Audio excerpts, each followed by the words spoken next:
People, Deluded, I'm back again. Thank you very much for tuning in. Well, once again, each and every time. And, you know, as usual, I hope you're all well and safe. I hope your families are all doing the same as well. Now, I'm pretty sure you've had time to digest Arsenal. And, you know, since the international break, Project Restart with sadly, well, technically an international break of football due to COVID stuff. You know, we were missing football, and now football's back. It's like we're never done. You know, Arsenal, we can talk about the results. I'm sure you've all seen David Luiz, Cedric Soares, Marie and Ceballos' short to medium to long-term futures in relation to Arsenal kind of come to light today. You've all seen the reports online in relation to permanent deals and things like that. So if you haven't, you know, it's estimated that, you know, by the time this probably comes out, there'll be even more official confirmation that what we expected with Pablo Marie becoming an official Arsenal player, signing a contract to take him to, I believe, 30 years of age, people, because he's 26. Cedric Soares, his 4-year deal will take him through to 32, and for him, he's laughing, man, because I'm sure, forgive me if I'm wrong, or has Cedric Soares played for Inter? Well, that might be the other fullback, man. I always get these things wrong. But either way, you know, he's won stuff with Portugal. He's played for his country. He's played in the Premier League for a number of years now. And to be honest, at 28 years of age, to know the next 4 years of your future is you know, sorted is good. Because, you know, let's be honest, he'll earn a respectable wage at Arsenal. You know, he'll be part of what Arteta's trying to do. Ironically, if Southampton get 3 points, they're level with us. But you'd, like, banter aside, I know Arsenal have been poor, but you'd imagine Arsenal are going to be trying to do better and bigger things than Southampton could ever imagine, with all due respect to Southampton. So he's, you know, he's been playing at Southampton, he's played for his country, he's now got a deal that will secure his, in what you can say is important years in his life now. You know, at 32 he can either move to a country or a team that could offer him better competitive wages, or he could do what typical most people do. They want to go back to their homeland, maybe go back to their boyhood club or where they started and retire there. Or, you know, he might call it a day, you never know. Or he could earn an extension at Arsenal. For him, he's laughing. He's made 16 appearances this season, none of which for Arsenal. So he's laughing even more. If you give me a second, people, I'm not meant to speak about this, but I actually wanted to see his history of the clubs he's played for and things like that. Yeah, he has played for Inter Milan. I knew he went on loan to Inter and it didn't work out. So yeah, he's played for Inter. He's now at Arsenal at an important time in his career. He's done his thing for Southampton for a couple of years. He's laughing, people. And for Cedric, you know, considering he hasn't played, he's laughing. Obviously, if we cut the crap, you know, the long term, I know, especially with what's happened in terms of results on the field, it kind of makes us a bit more aggy in relation to these deals, because they are, with all due respect to all of them, underwhelming. But we kind of knew, myself included, because Luiz was in decent form until he made this you know, he done that Calam stuff against City. We know Luiz is not the guy long term, and I've said that and been vocal on that. But he was expected to sign a new deal before that game. You know, Cedric Soares, we all probably expected him to come on a free transfer, excluding the long fee we probably gave out to Southampton for him for the remaining 6 months. And we all knew, for whatever reason, Pablo Marie's deal was going to be made permanent. Whether we could afford to give them all the funds in January or IOUs, another thing. But we all expected these things to happen. Obviously, with the form and with the major surgery that's needed at this club, and with actually hearing, I don't know if it's paper nonsense, but talking about Arteta really understands the job he has at hand now, and sources close to the manager can reveal that. I even saw, you know, people were saying it made more sense for him to go to Everton, these paper people I'm talking about. So we'll have to see, man. It is underwhelming when you're seeing these sort of things, because I think we're not learning from the lessons of Peter Cech and previously Koscielny. I'm not ageist.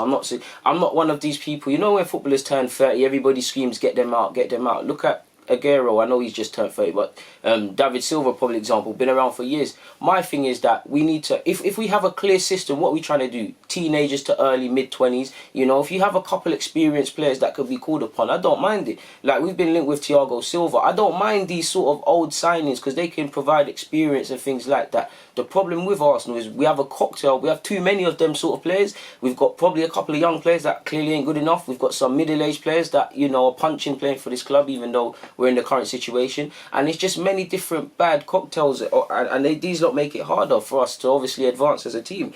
Because looking at it, you know, Cedric Soares and Marie, if we're, without looking at them in isolation and getting at them personally, they're laughing, because I saw on Twitter, people, if both of them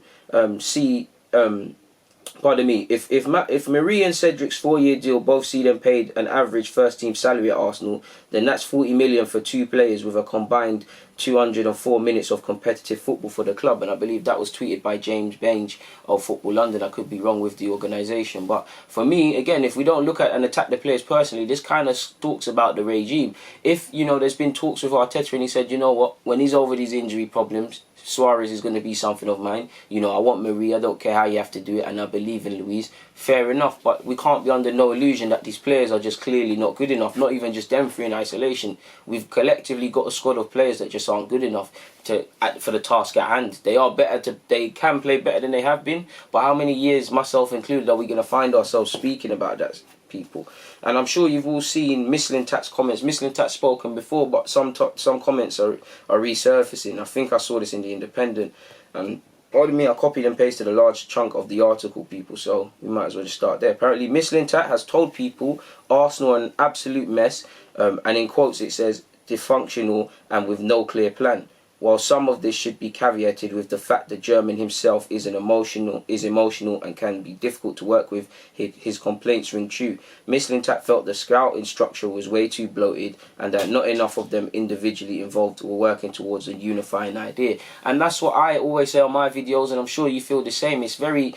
Listen, Mislintat weren't perfect, but for the first time in a minute, it looked like we had a clear sort of system. There was a reason for Guendouzi, a reason for Torreira. I didn't agree with it, but a reason for even Socrates, a reason for Leno. It seems like we're trying to do everything but nothing. I feel we're trying to find the players of tomorrow. We're trying to identify players to help us now that aren't good enough. We're clearly doing this penny pinching, relying on agents and signing past it players, past their sell-by dates. So what is the clear sort of structure? Like I said with the Thiago Silva example, if there's a clear system, like if we was genuinely trying to do what Dortmund did, and there's a couple 1-2 players that would be good fits for our team in some denomination, whether that's star player, first team player, squad player, and they fit what we need but they don't fall into them categories, then there should always be a case of an exception and a rule. The thing is, there's too many of them, people. And for me, really and truly, with the Suarez deal, it's a bit dodgy because, you know, I'm pretty sure Suarez, again, I don't know how many offers he would have had. You know, he might have got offers from abroad and things, but what's wrong with offering a man a 2-year deal?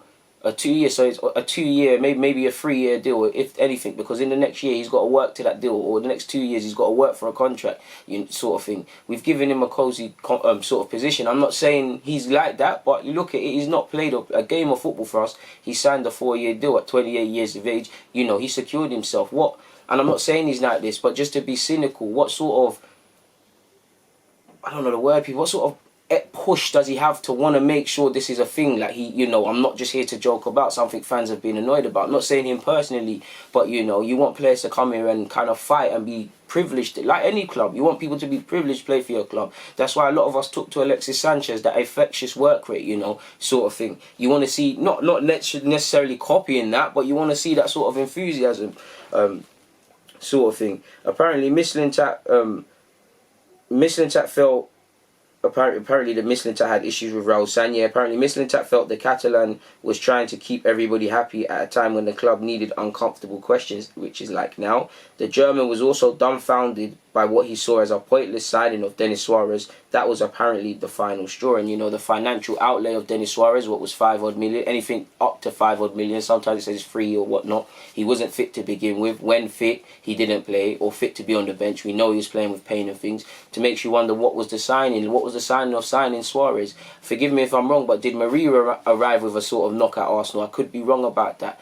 Sort of thing. And for me, with David Luiz, we're not learning the lessons of probably Petr Cech and Koscielny before him. You know, even Monreal to a degree, because, you know, Monreal, even now, you know, we could do with Monreal centre-half or even an option of left-back, but we was relying on players that you shouldn't have to rely on them experienced heads. You can have 1-2 in your side, but when you're still... they still make up the sort of spine of your team. It's dangerous, people, and we're potentially not learning the lesson, because that could, again, I hope David Luiz replicates some of the form he's done this season within reason and with regarding what is Luiz, but you don't know if you're going to get that form with him and Mustafi.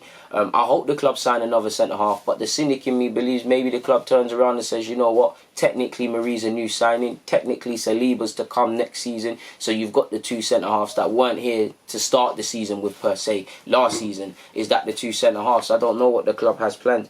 Maybe with Luiz getting a new deal and Marie become permanent, that probably, you know, I do believe one of Socrates and Mustafi will stay. Both should probably be sold. In fact, there's not centre-half there's really a case to keep at this club if the offer arrives, but you never know what could happen in that regard. You'd imagine that's a signal that Socrates will be moved on as well as Mustafi. Moving on with Mislintat, apparently he was even more perplexed when he later saw Arsenal suddenly started getting rid of a lot of scouts, getting rid of a lot of scouts he had tried to discard.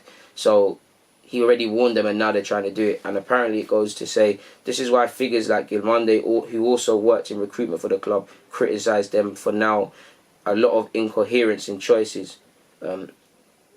Apparently, one of the biggest complaints about Sagna is that he's moved from a more modern analytics-based philosophy to old-fashioned networks. Obviously, with you look at who Suarez's agent is. If he hasn't, if it's not necessarily Kyle Jarupkin or you necessarily know of the agent, when you go and look and do some information, it's Raul Sagna is either a friend or knows a friend of a friend, which can be said for all football things. But when you look at who Edu's agent is, when you look at who Cedric Suarez is, who you look at previously managed Unai Emery, who you look at the players we're linked with, it's not cozy. I mean, Wenger had a lot wrong, and maybe not working with certain agents, apologies people, kind of cost us. But one thing that kind of helped us is he didn't get into bed with super agents. You look at Wolves and Mendes. If you're going to do something like that, where you're getting a Pedro Neto, a João Moutinho, and Neves, where he's bringing in, if he's not bringing in his direct clients, he's giving you the latest scoop on the Portuguese players to sign, regardless of whatever agent thinks they are, people, then that's fine. But it just seems like we're getting in bed with the wrong sort of people, and we're not getting the right players. To be fair with you, it's that simple as that, people. Another criticism was of Sagna is that ultimately, as great as he is, within reason, being at Barcelona, you kind of half the job is done without discrediting anything he does, because most players want to come to Barcelona. Very few players turn down Barcelona, which is obviously completely different from Arsenal sort of thing, where there's every reason to say do not come to the club. The same critics were asked of Edu in his role as technical director in Brazil, because obviously the scouts would have done the legwork, and by the time he got to his job, there's a database of players, really and truly. So it's not really, some say it's not really hard to pick them apart, people. Which is harsh, but at the same time, it is what it is, people. A key one, the recruitment is being done by people who've never been specialists in recruitment. One source says, referring to Hos Farmy, who was brought in from Team Sky.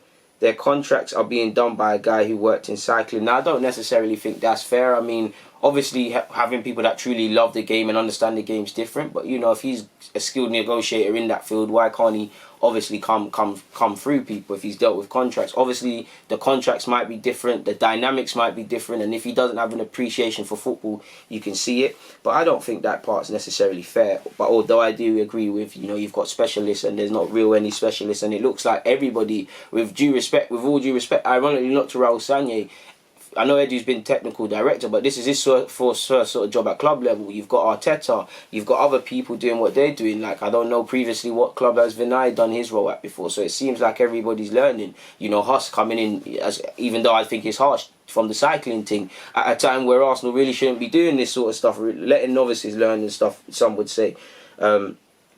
And when you look at it and you scrutinise, like I made the point with Pablo Mari and Suarez, when you look at the signing of David Luiz, the outlay, and you look at stuff, if we're meant to be penny pinching and watching our finances that much more, we're doing a very good job of somehow making more costly errors, literally, which is crazy. As one source put it. So at a time when they need to be careful with money, they've put the investment of transfer funds into the hands of people who've never done it before, which is crazy. They have a big time setup in terms of their key figures and how they operate, but it's completely toothless because they don't have big time money. You see Raul in the director's box at the Clasical, and it looks great, but all he's going to sign is the rejects of either of those two teams. And to be fair, Barcelona and Madrid rejects aren't necessarily bad. It's these things. Like I said, some of the moves, the principles behind what we've done, the moves, isn't bad. It's just we haven't addressed the core problems fundamentally off the field and on the field. Really speaking, on the field, really, the spine of the team. You look at the spine, it's not strong enough. It's not dynamic enough. It don't run about. It's not tenacious enough. There's not enough ball carriers. There's not enough ball players breaking the lines. There's not a lot of dynamism. And you look at today's day and age, it is that. You don't necessarily have to be the tallest, but you do have to be dynamic. You look at City, all different denominations of players. They're all dynamic. Liverpool, the same. We've still got certain players that are still stuck in this, this poetry emotion sort of era, and those, and some players just got bad habits, and some players just need to be cut loose. It's as simple as, people. And I mean, it is a soothing article put forward when you put it like that. I mean, we just need a structure, people. Apparently, This is why one representative of one coach told his client not to touch Arsenal with a barge pole right now. This is why Arteta, a progressive and intelligent coach, who's probably one of the few genuine good was one of the few genuine good decisions this hierarchy have made, has such a massive job. Apparently one connected figure feels Everton would have been a much better option for Arteta's career, even if it meant waiting for 2 seasons. Maybe because, you know, it seems like there's some intent from Everton. And to be fair, I'm jealous of a lot of clubs. Like, with all due respect, we shouldn't have to sit here and say we're jealous of Sheffield and Wolves, but they deserve it. Why? Because when you look at these teams, regardless of talking about their objectives for the season, there's a siege mentality. They're galvanised. Everybody's inspired and moving to one collective goal. You get it. You see it at Liverpool. Fair enough, it's not gone that way for City, but you see it at City. You see it at Juventus. You see it at a lot of teams. The one team I don't see it at is Arsenal. When we did start seeing it a little bit against United and Chelsea when Arteta took over, we've crept back into our old habits. We're not running up and down as much. Maybe statistically we are, but we're not playing with that intensity anymore, and we're just creeping back into old habits and stuff like that. And, you know, typically when most new managers come, you see a knock-on in effect, a knock-in performance. Sometimes it's up, sometimes it fluctuates, but who knows, people. But yeah, man, I didn't agree with getting rid of Mislintat personally. I don't care if we get rid of anyone, provided there's a structure and provided you can get someone equally as good. And you know, we're relying on Francis Caigiio. How many more Martinellis has he found and the club's vetoed them that we don't potentially know about? We need to, especially if we can't go toe to toe with people for 40, 50 million pound players, we need to get them players before they become that. And you look at the models of Ajax and Brazil, you know, Ajax and a lot of these teams that look at the Brazilian and the South American markets, we're already against it because of work permit issues and stuff like that. But that's what we need to do. Look at Dortmund. How much are they going to make on Highland? Now he's helping them right now with their goals. That's 100 million there. They signed, Osman Dembele for pennies, really and truly. Then what? They made a flip, then sold him to Barca. Do you get it? They made a flip on Aubameyang, people forget. They made a flip on Socrates, I'm sure, people. You know, Mkhitaryan, the same. They've got Kagawa, Shahin, whether it's coming through their academy, whether it's being sourced throughout the years or right now with Highland, Sancho, and reports even saying a player I really love, Jude Bellingham going there. You know, there's a model there. You know, if we need to, you know, we need to do that. You know, we need to penny pinch. So how do we raise funds at this club? There's very few players that you could say are bringing in top dollar at this team. Martinelli's one. If you sold Saka, you might get another. You know, you're not even going to get the bread you should get on Aubameyang. We all know because of obvious reasons. But we'll have to see what can happen. For now, though, people, I'm not going to lie. It's boiling hot in here. I need to get a water. People, it's always a pleasure. Deluded. I'm out.